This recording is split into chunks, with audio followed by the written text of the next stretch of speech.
नमस्कार, मैं Ramanand Sharma Ramanand technical classes में आप सभी स्टूडेंटों का अभिनंदन करता हूं। कल जो वीडियो में मैंने वर्क, पावर और एनर्जी के बारे में आपसे कुछ प्रश्न भी रखे थे और एक नाम मैंने आपसे कहा था यांत्रिक लाभ, मैकेनिकल एडवांटेज।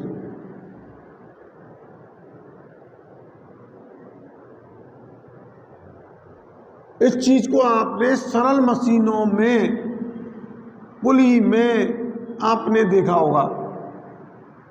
लीवर्स, पुली, स्क्रू जैक, बेज वगैरह आप जो है आईटीआई में पढ़ते हैं। तो कम जो है प्रयास से यानी भार से, कम प्रयास से यानी बल से अधिक कोई कार्य किया जा सके, वो उस मशीन का यांत्रिक लाभ कहलाता है। अब मैंने आपको कल वैद्युतिक शक्ति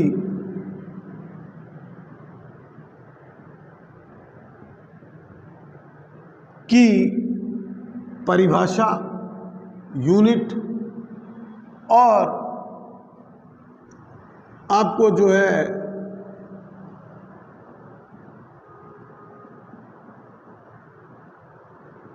ये बताया था कि वैद्युतिक शक्ति आप मोटरों को देते। अब देखिए, आज मैं आपसे थोड़ी सी इस बात की चर्चा करूंगा कि मैंने आपको पहले इलेक्ट्रीशियन से इंट्रोडक्शन परिचय कराया, उसके बाद डीसी ली और उसमें बहुत सारी चीज़ें मैंने आपको ली। अब ये चैप्टर जो मैंने उठाया, कार्य शक्ति और ऊर्जा, तो इसका महत्व क्या है? एक तो अपन मोटरों में देखते हैं कि विद्युत शक्ति को यांत्रिक ऊर्जा में बदला जाता है। अगर हम प्रत्यावर्तक यानी कि अल्टरनेटर या जनरेटर की बात करें, जनरेटर की बात करें, तो वहां यांत्रिक शक्ति को प्रेरक शक्ति में और प्रेरक शक्ति को फिर जो है वैद्युतिक शक्ति में बदला जाता है। तो शॉर्ट में तो हम ये कहते हैं कि यांत्रिक शक्ति को वैद्युतिक शक्ति में बदलने वाली युक्ति जनरेटर कहलाती है। अब एसी ले रहे हैं हम आउटपुट पर, तो अल्टरनेटर कह देते हैं उसको, और जनरेटर डीसी जनरेटर कह रहे हैं तो वो डीसी प्राप्त कर लेते हैं। इस चीज के लिए मैंने आपको एक फिगर समझा रहा हूं मैं आपको, उसके बाद मैं आपको एक चीज बताऊंगा और वो है आपकी किसी मशीन की दक्षता, एफिशिएंसी, और मोटरों पर आपने एचपी लिखा देखा है या किलोवाट देखा है। तो दूसरी बात यानी कि जो वैद्युतिक शक्ति थी उसमें हम वाट तक पहुंचे, मात्रक क्या था? वाट।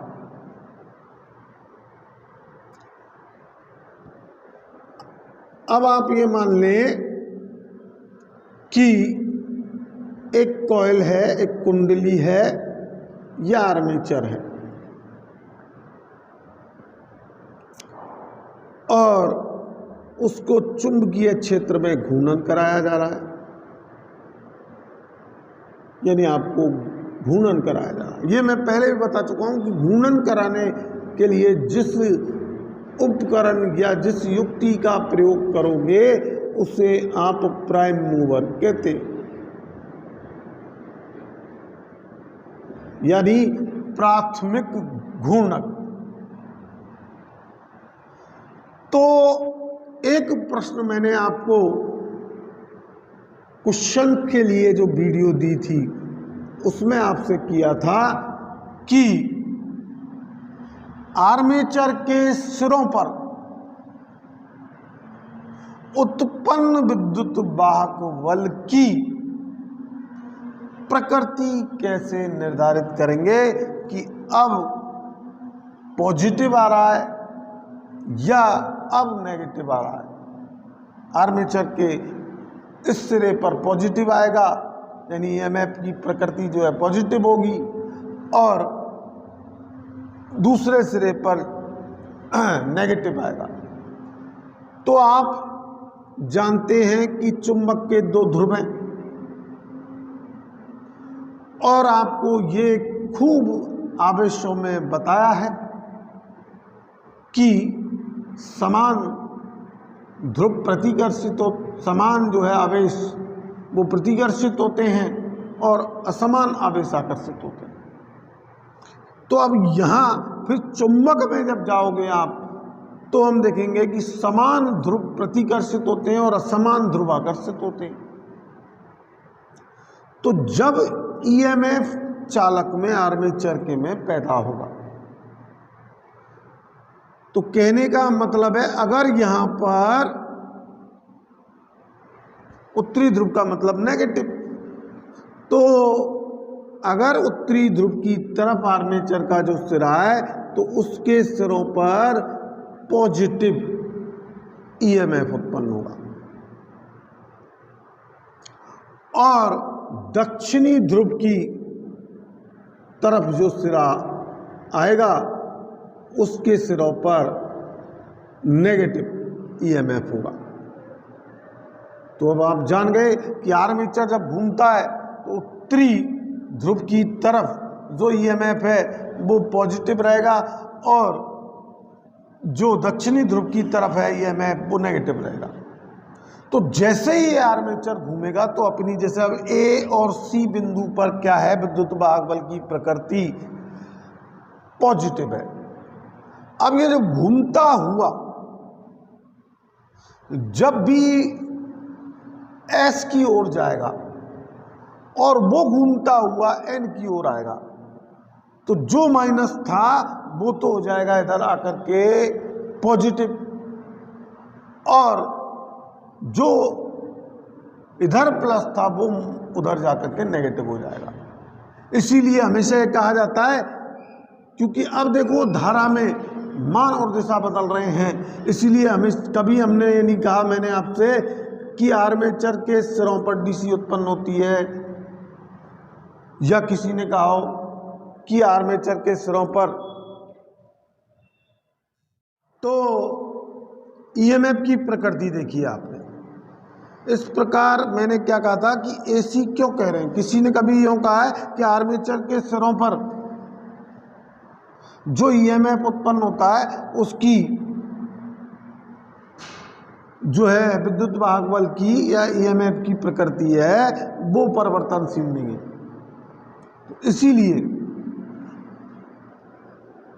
क्योंकि अगले जो भी हम टॉपिक उठाएंगे उसमें एसी के बारे में तो आप सुनते हैं, जैसे मैंने अल्टरनेटर लूंगा तो उसमें आप सुनोगे कि एसी साइन वेव में चलती है, आधे चक्र में धनात्मक आधे चक्र में ऋणात्मक। तो ये परिवर्तन कैसे हुआ, ये साइन वेव में क्यों चली, ये व्याख्याएं पूरी आपको सिद्ध करके बताई जाएंगी कि देखिए अब साइन वेव में चल रही है और डीसी जो है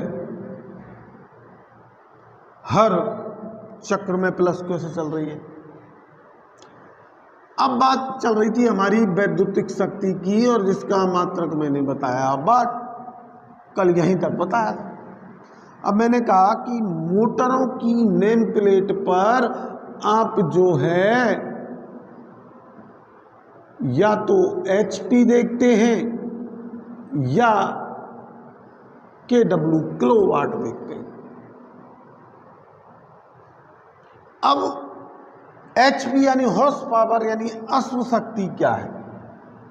तो पहले देखा हमने वैद्युतिक शक्ति, उसका मात्रक भी देखा, उसकी परिभाषा भी देखी, और अब देखने जा रहे हैं हम अश्व शक्ति।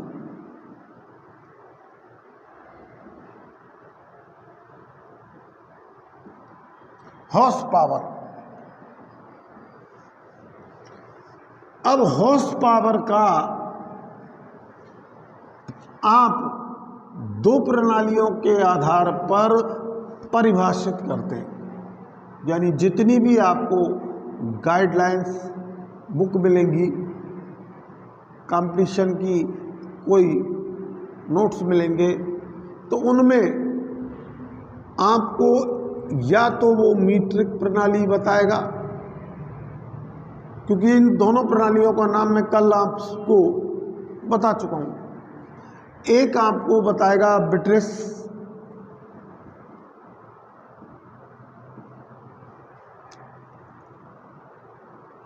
इन दो ही प्रणालियों में आपकी अश्व शक्ति की परिभाषा दी जाएगी।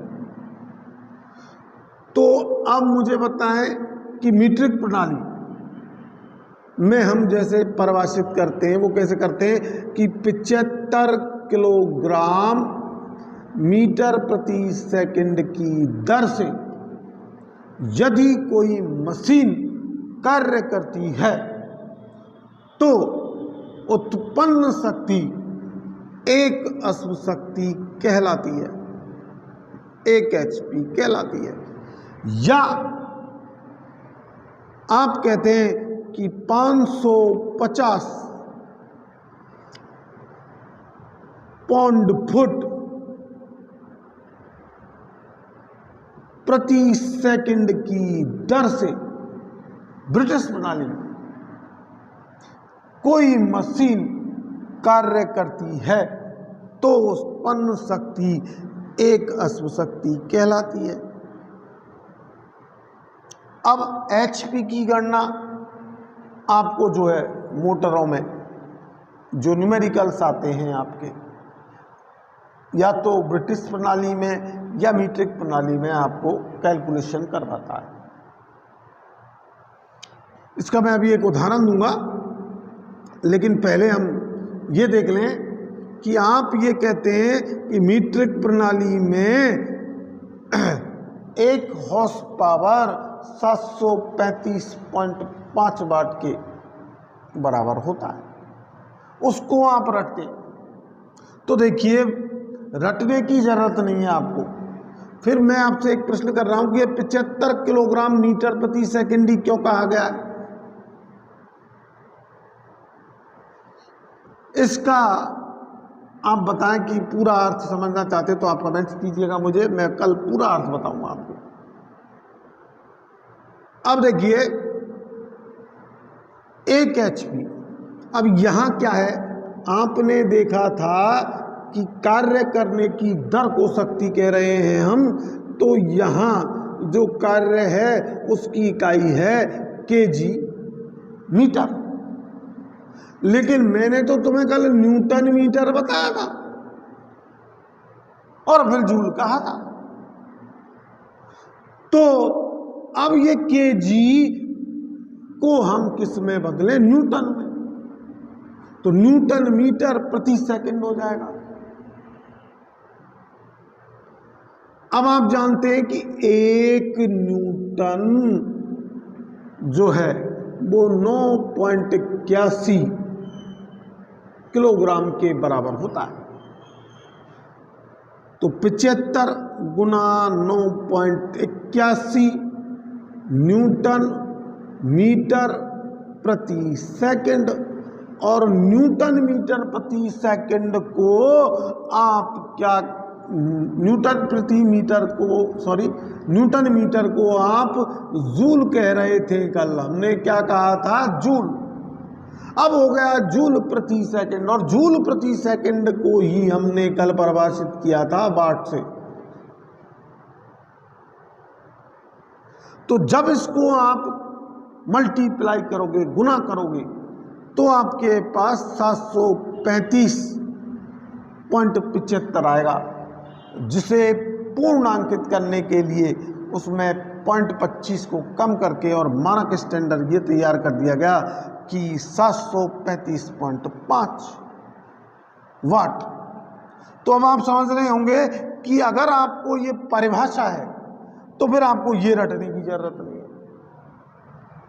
आप केवल दो चीज जानते, इस परिभाषा को जानते और एक न्यूटन में कितने केजी होते हैं ये जानते हैं, तो आप अनुमानतः ऑप्शन 100% सही करके आएंगे। अब मैंने कहा है ब्रिटिश प्रणाली में 550 फुट पौंड प्रति सेकंड, तो आपने 1 जूल कितने फुट पौंड के बराबर होता है वो आप गणित में, मैं मैथ में आपको सिद्ध करके बताऊंगा। साइंस अगर की आप डिमांड करते तो साइंस में सिद्ध करके बताऊंगा कि 1 जूल बराबर 1.356 पाउंड फुट होता है। और कैसे होता है तो आप देख लेना, आप जो है यूनिटों में कन्वर्जेशन करते हैं, MKS को मीट्रिक में बदलते हैं और मीट्रिक को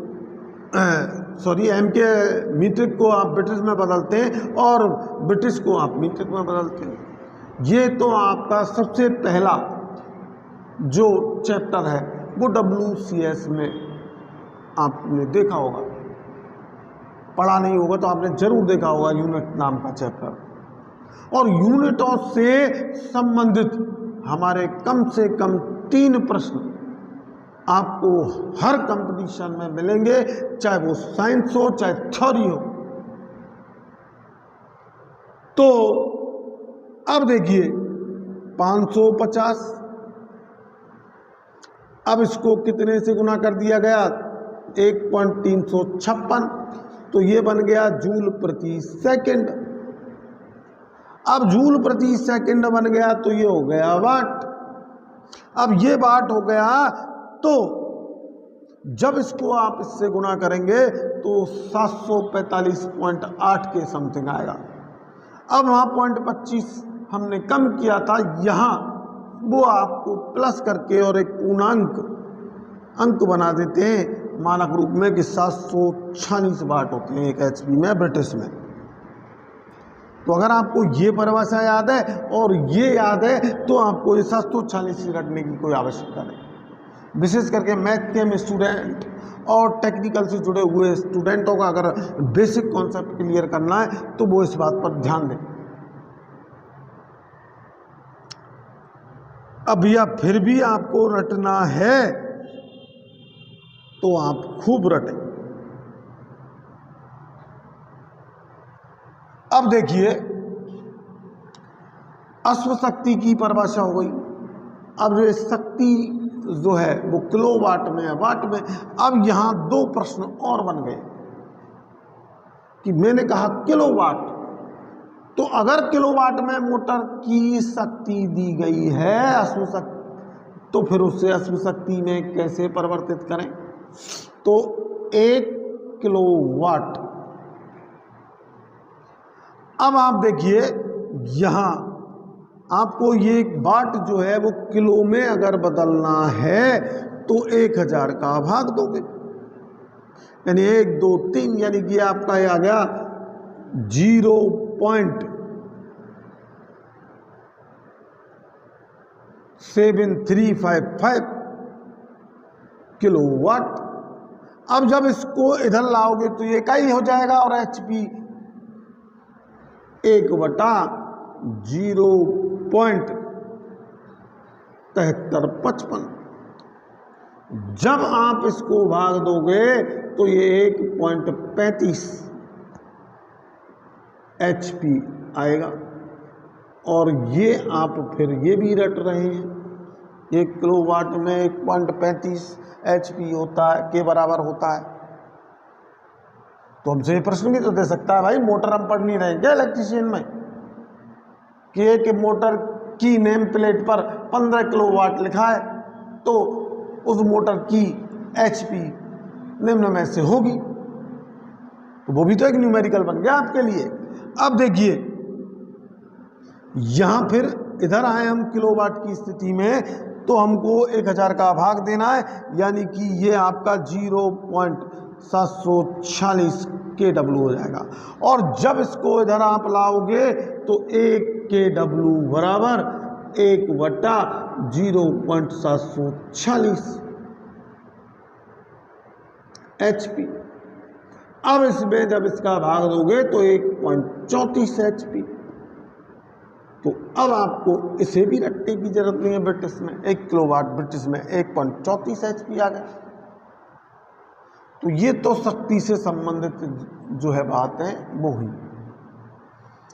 अब देखिए इसके बाद जो नंबर आता है वो क्या आता है, कार्य शक्ति ऊर्जा में। तो कार्य पड़ा, शक्ति पड़ी, और अब नंबर किसका है, ऊर्जा का, एनर्जी का।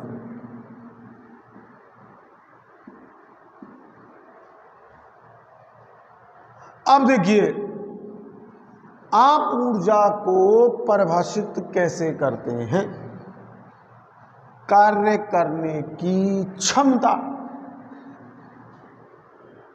कार्य करने की क्षमता,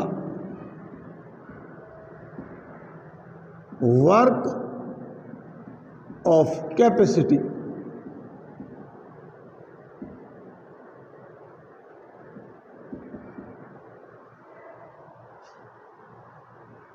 और इसका मात्रक आप क्या कहते हैं, जूल। तो अब देखें सबसे पहले विद्युत परपथ में वैद्युतिक कार्य संपन्न हुआ और उसके बाद वो विद्युत शक्ति में बदला, और अब जो है आप विद्युत ऊर्जा प्राप्त कर सकते हैं। और फिर उस विद्युत ऊर्जा को यांत्रिक ऊर्जा में, प्रकाश ऊर्जा में, रासायनिक ऊर्जा में और अनेक प्रकार की ऊर्जाओं में आप कन्वर्ट कर सकते हैं। तो देखिए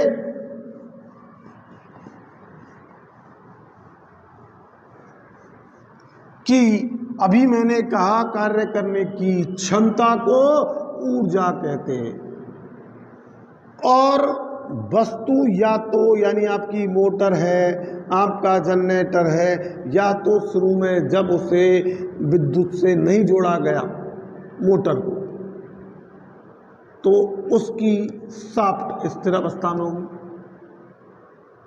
यानी एक तो वस्तु की क्या होगी, विराम अवस्था, जो मैं आपको बता चुका हूं कि कार्य जो है वस्तु की स्थिति को बदलता है, और वो किसके कारण बदला जाता है, बल के कारण। तो अब ये मोटर की शाफ्ट है आपकी विराम अवस्था में है, या आपका जनरेटर का आर्मेचर है वो विराम अवस्था में है। अब जनरेटर का आर्मेचर अगर आपका विराम अवस्था में है तो ईएमएफ का उस समय वैल्यू हो जाएगी 0, और अगर आपकी मोटर विराम अवस्था में है तो इस पर मैंने कल एक कहा था आघूर्ण टॉर्क ऐंठन, और आपसे कहा था कि आप इसे पढ़ना। तो टॉर्क उत्पन्न होगा और ऐंठन के कारण मोटर की शाफ्ट घूमेगी और यांत्रिक कार्य संपन्न होगा। तो यानी वैद्युतिक ऊर्जा यांत्रिक ऊर्जा में बदलेगी, और वो किसके कारण बदलेगी, ऐंठन के कारण।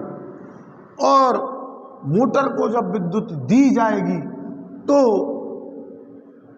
डीसी में आर्मेचर मोटर का जो है बंधा हुआ होता है, तो उसमें एक ईएमएफ उत्पन्न होगा, उसे आप बैक ईएमएफ के नाम से जान रहे हैं।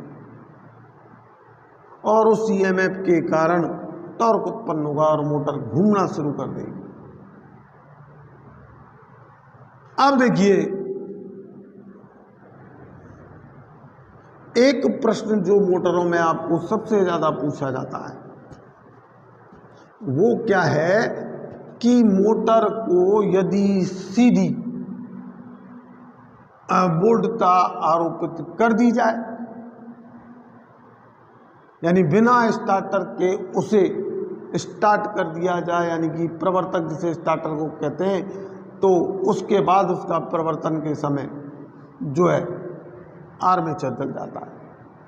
अगर बिना स्टार्टर के करोगे तो उसके रीजन आप दो ही जानते हैं कि ईएमएफ का मान 0, बैक ईएमएफ का, और आर्मेचर का जो चालक का प्रतिरोध है वो लघु,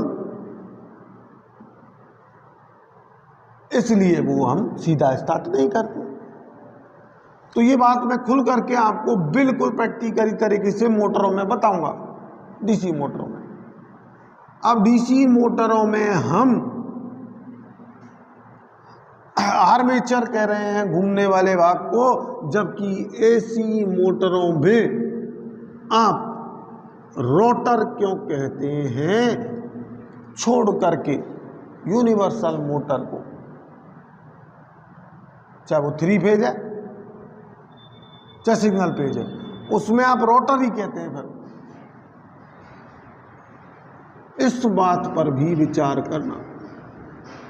तो अब मैं आगे बढ़ता हूं, क्योंकि ये चैप्टर मुझे खत्म भी कराना है आज, कि कार्य करने की क्षमता को आप ऊर्जा कह रहे हैं, और एक स्थिति होती है आर्मेचर या रोटर की या आपके जो है उनकी विराम अवस्था की, और दूसरी अवस्था में उसे गतिशील कराया जाता है। तो गति जब कराते हैं तो कार्य होता है और कार्य संपन्न कराया जाता है, और कार्य करने की दर वो शक्ति बन जाती है, और शक्ति यानी कार्य करने की क्षमता अब वो मोटर की क्या बन जाएगी, ऊर्जा। यानी ऊर्जा में रूपांतर होने में 3 फैक्टर थे, कार्य, शक्ति और ऊर्जा। अब देखिए, कोई वस्तु की स्थिति के कारण संचित ऊर्जा को आप स्थैतिक ऊर्जा कहते हैं। क्या कह रहे हैं आप, स्थैतिक ऊर्जा। तो इसे काइनेटिक पोटेंशियल एनर्जी कह रहे हैं।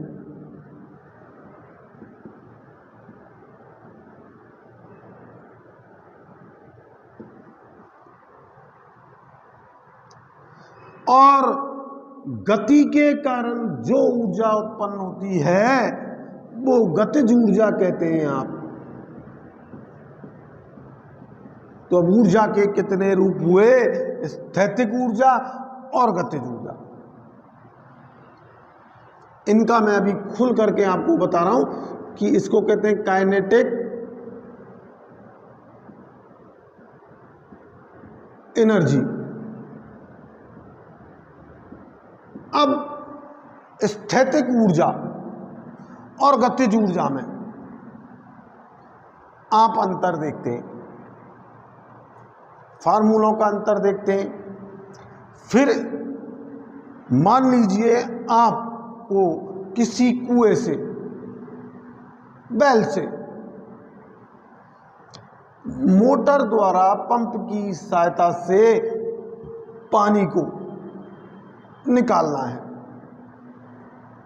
या उसे आपकी टंकी में पहुंचाना है, तो H ऊंचाई तक पहुंचाना है आपको, मान लीजिए। अब देखिए, आप स्थैतिक ऊर्जा को P से व्यक्त करते हैं और mgh इसका फार्मूला। द्रव्यमान इंटू त्वरण इंटू ऊंचाई, लेकिन मात्रक तो वही आपका क्या हो गया, जूल। तो अब पानी में जो संचित ऊर्जा थी, यानी स्थिति बदली।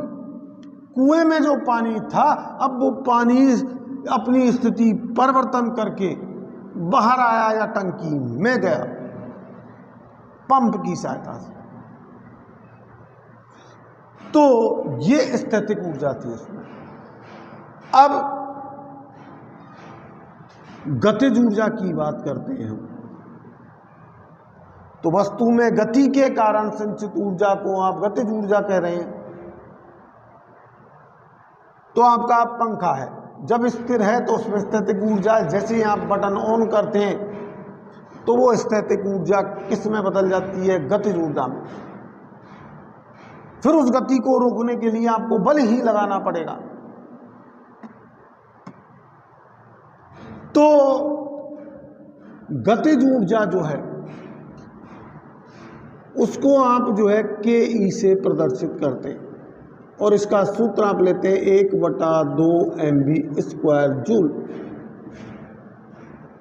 अब अगर इनकी पूरी विस्तृत जो है आपको प्रतिपादन समझना है तो कमेंट करना। मैं जब इसे साइंस में अगर आप चाहोगे तो पढ़ाऊंगा तो इनको सिद्ध करके बता दूंगा कि P बराबर mgh होता है और Ke बराबर 1/2 mv² होता है। अब देखिए, कल जो एक चीज रह गई थी वो ये थी कि बल बराबर आप F बराबर mv देखते हैं। तो वहां एक स्टूडेंट का कमेंट्स आया था कि जरिए उसने ऑनलाइन तो नहीं कहा, लेकिन मुझे फोन करके पूछा, तो मैं उस बात को बिल्कुल क्लियर कर रहा हूं कि बल का मात्रक न्यूटन है। तो 1 न्यूटन का मतलब अर्थ क्या है?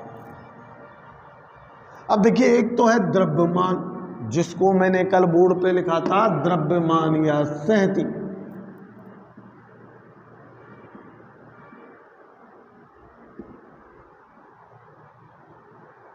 और वस्तु की स्थिति में यानी वेग में परिवर्तन की दर को आप क्या कह रहे हैं? त्वरण। और द्रव्यमान का मात्रक आप क्या mks में लेते हैं? Kilogram kg। और त्वरण का आप यूनिट जानते हैं मीटर प्रति सेकंड स्क्वायर। तो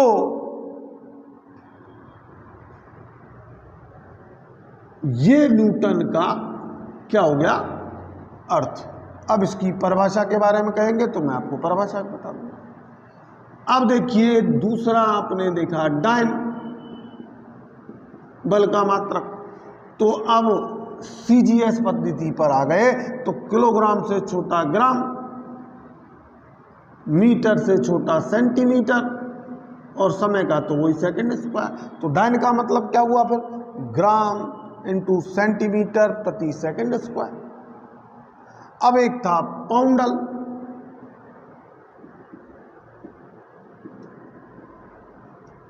अब FPS में यानी ब्रिटिश में आ जाए तो बल का जो है यानी द्रव्यमान का जो है पौंड, और दूरी का फुट प्रति सेकंड स्क्वायर। तो अब आप परिभाषा भी बना सकते हैं, विचार करना है इस बात पर। अब मैंने एक चीज और बताई थी आपको कि अभी मैं आपको कह रहा था कि मोटर और पंप तो उनकी आपने दक्षताएं, मशीन की दक्षता नाम सुना है, तो अगले स्थिति पर हम जा रहे हैं, अगले टॉपिक पर, वो है दक्षता या एफिशिएंसी।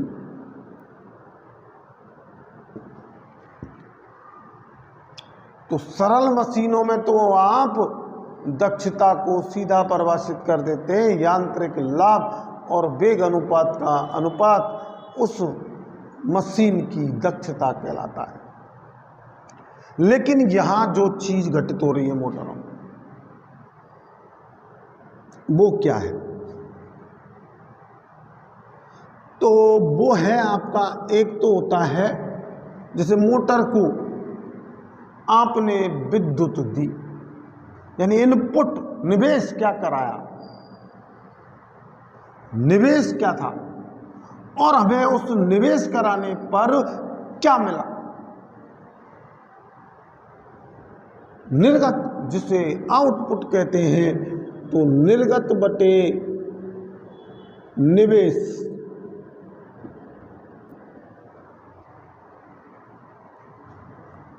अब यहां दक्षता की जो परिभाषा आई वो आउटपुट बटे इनपुट। तो अगर रेशो के रूप में आपसे 2013 में प्रश्न पूछा गया था कि दक्षता किसका रेशो होती है, आउटपुट और इनपुट का रेशो, अनुपात।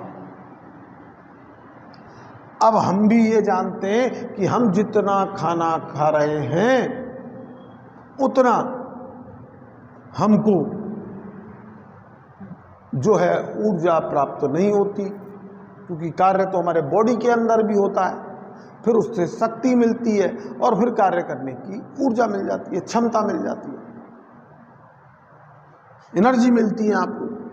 तो ठीक इसी प्रकार अगर हमने मोटर को इनपुट दिया विद्युत ऊर्जा और आउटपुट पर प्राप्त किया यांत्रिक ऊर्जा, अब दक्षता किसी की 100% तो होगी नहीं। उसकी व्याख्या आप मुझसे बिल्कुल प्रैक्टिकली तरीके से, बहुत अच्छी तरीके से आपको समझा दूंगा। आप मेरे नंबर पर कॉल कर लीजिएगा या डिस्क्रिप्शन में मुझे लिख के बता दीजिएगा, क्योंकि टेक्निकल तरीके से थोड़ा जब बताया जाता है तो ऑनलाइन क्लास चल रही है, आपको हंसी आ जाएगी। अब देखिए, अब प्रतिशत में दक्षता को व्यक्त किया जाता है तो इनटू 100। अब आप दक्षता देखिए, जनरेटर की भी सुनते हैं, अल्टरनेटर की भी देखते हैं, मोटरों की देख रहे हैं, AC या DC दोनों की। तो मशीन की दक्षता, ट्रांसफार्मर की भी आप देख रहे हैं। तो दक्षता की बात हुई तो दक्षता बराबर क्या हो गया, आउटपुट बटे इनपुट इनटू 100। और दक्षता को नीटा से व्यक्त किया जाता है, किससे, नीटा से।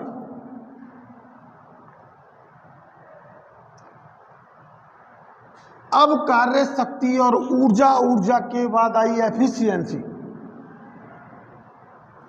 उसके बाद अब ये क्यों,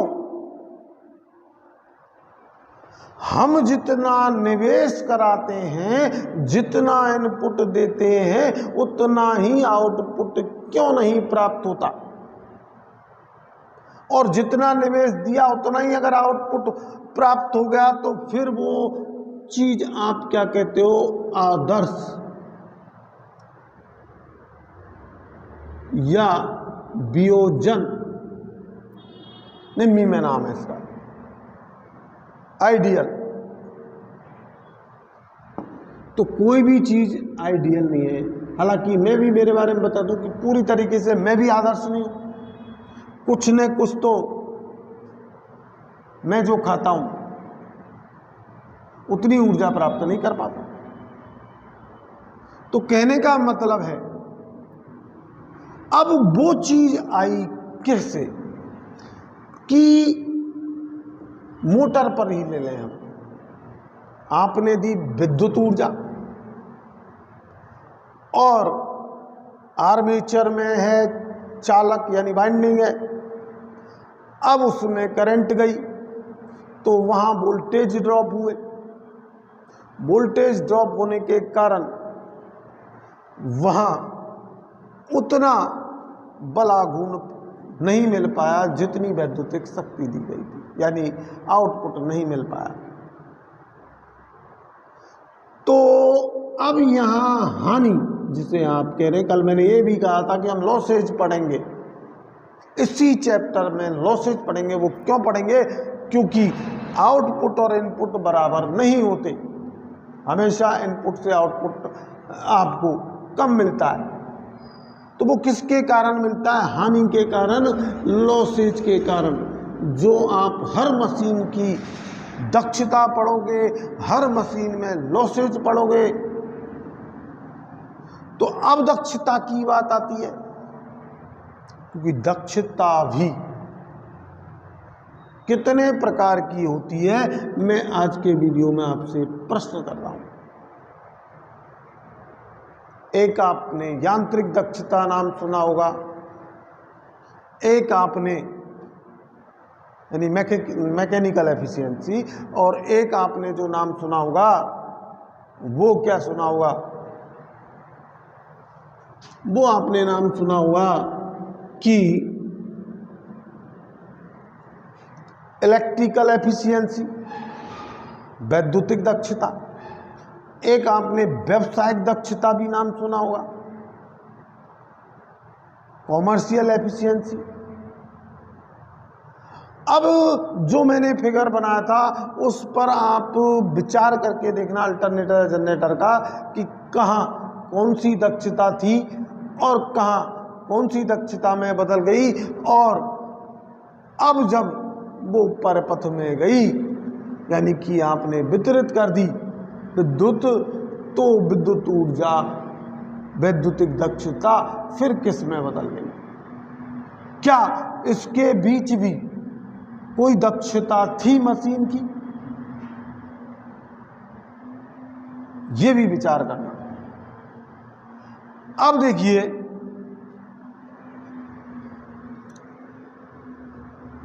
कि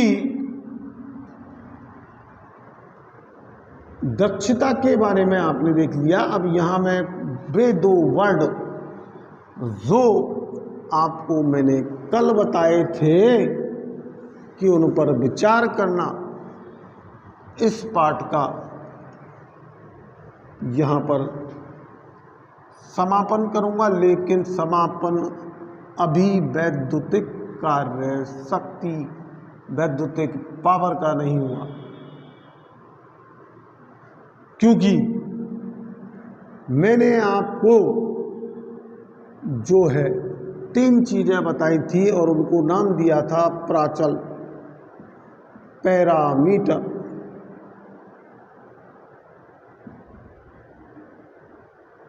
और ये पैरामीटर मैंने आपको 3 ही बताए थे। वोल्टता, धारा, प्रतिरोध। और अब क्या है, इन तीनों के परिणाम में आपको क्या आ गई? पावर। तो पावर को आप हमेशा P से व्यक्त करते, वोल्टता को आप V से व्यक्त करते, करंट को I से व्यक्त करते हैं और रेजिस्टेंस को R से। तो जो स्टूडेंट मुझसे जुड़े हुए थे या जो मुझसे ज्ञान ले सके, उनको मैंने एक चक्र बताया। जिस प्रकार हम पैरों से चलते हैं, ठीक इस प्रकार विद्युत भी शक्ति जो है वो कैसे चलती है, विद्युत कैसे चलती है, तो वो मैं आपको, अगर आप कहेंगे तो एक चक्र का नाम बता रहा हूं मैं, PIRE, पायर व्हील।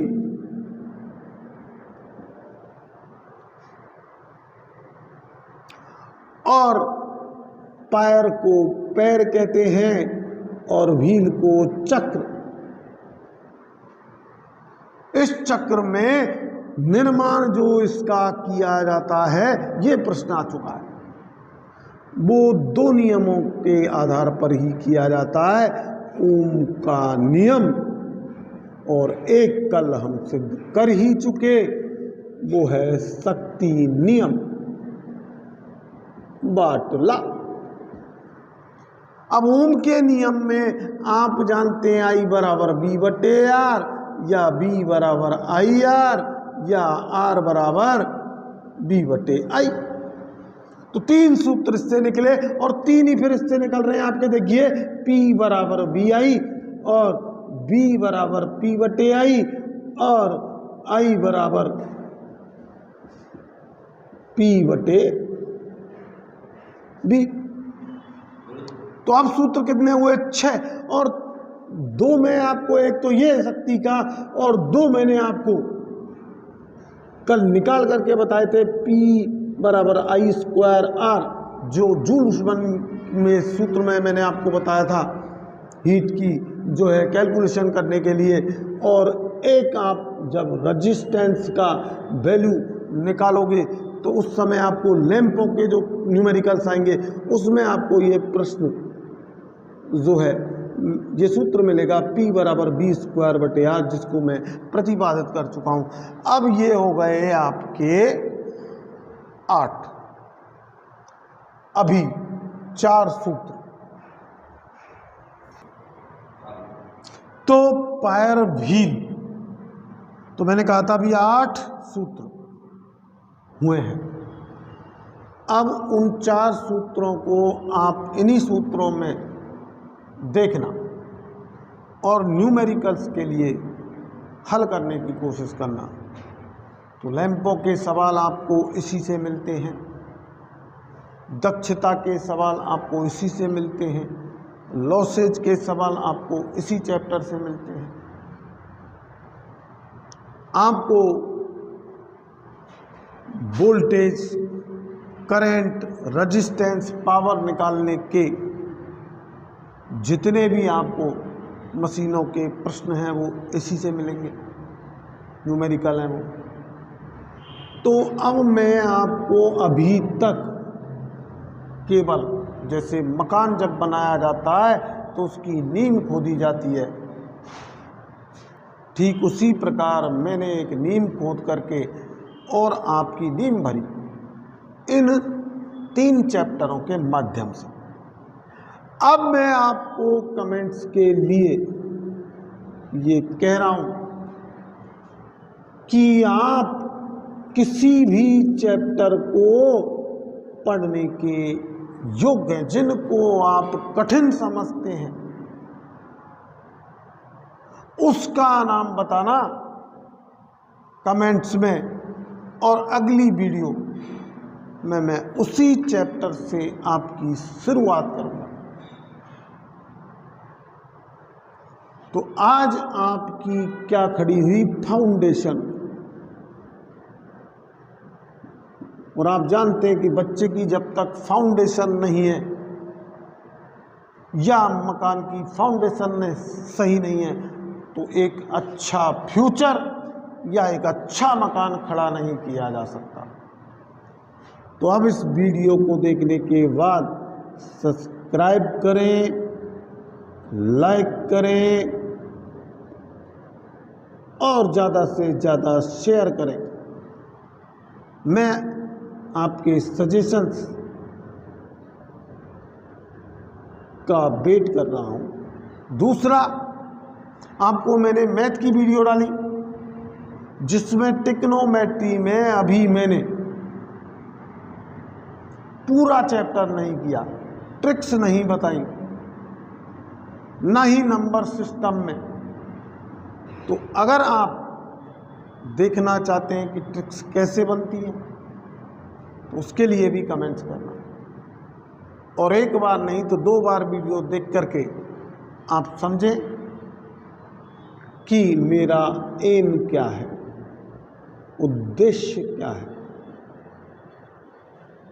अब मैं बार बार आपको किसी रोजाना मोटिवेशन या वो नहीं डालूंगा। अब मैं सिस्टमेटिक तरीके से आपका सिलेबस प्लस आपको टेस्ट सीरीज डालूंगा और हल कराऊंगा, क्योंकि तो धन्यवाद।